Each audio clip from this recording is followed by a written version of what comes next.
সুপ্রিয় দর্শক আসসালামু আলাইকুম। এই মুহূর্তে পাওয়া আবহাওয়া সর্বশেষ তথ্য আপডেটে আপনাদের সবাইকে স্বাগতম। সুপ্রিয় দর্শক, আমরা এক নজরে দেখে নেব মঙ্গলবার যদি ভোর রাত 4টা নাগাদ দেখি, আমরা দেখতে পাবো যে রাজশাহী এবং রংপুর আকাশ মেঘমুক্ত থাকবে, ঢাকাও কিছু অংশ মেঘমুক্ত থাকবে। তবে ভারী বৃষ্টিপাতের একটা আশঙ্কা দেখতে পাচ্ছি কিন্তু সিলেটে, এছাড়াও ময়মনসিংহে কিন্তু তেমন বৃষ্টিপাতের আশঙ্কা নেই। কুমিল্লাতে ভারী বৃষ্টিপাত হতে পারে। সীমান্ত ভারতের যদি আমরা দেখি আগরতলা এবং আমবাসায় কিন্তু ভারী বৃষ্টিপাত হওয়ার সম্ভাবনা রয়েছে। এছাড়াও অতি ভারী বৃষ্টিপাত হওয়ার সম্ভাবনা আমরা দেখতে পাচ্ছি যে চট্টগ্রামের ফটিকছড়ি উপজেলা, খাগড়াছড়ি, এছাড়াও কিন্তু সীমান্তবর্তী এলাকা লংঘু লংধু লংধুতে কিন্তু ভারী বৃষ্টিপাত হতে পারে।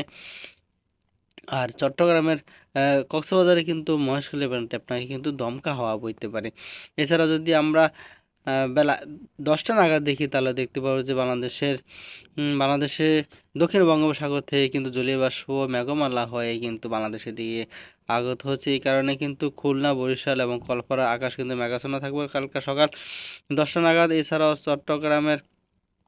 চট্টগ্রাম, কুমিল্লা, খাগড়াছড়িতে কিন্তু এবং ফটিকছড়িতে কিন্তু ভারী বৃষ্টিপাতের একটি আশঙ্কা দেখা যাচ্ছে। এছাড়াও সিলেটের আকাশে কিন্তু মেঘমালা থাকবে, সেখান থেকে দমকা হাওয়া বইতে পারে। সিলেট এবং ময়মনসিংহে কিন্তু আগামীকালও কিন্তু বৃষ্টিপাত হওয়ার একটা সম্ভাবনা রয়েছে। এছাড়াও যদি আমরা বেলা 2টা নাগাদ যদি দেখি, 2টা নাগাদ আমরা দেখতে পাচ্ছি যে মেহেরপুর, খুলনা এবং বরিশালে কিছুটা মেঘাচ্ছন্ন আছে আকাশ।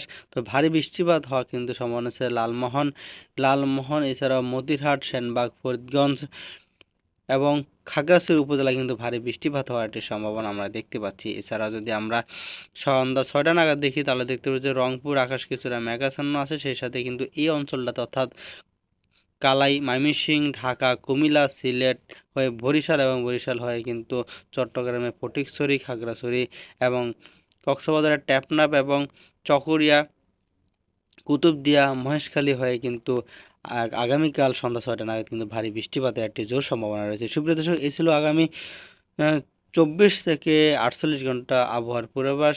সবাই ভালো থাকবেন, সুস্থ থাকবেন। আল্লাহ হাফেজ।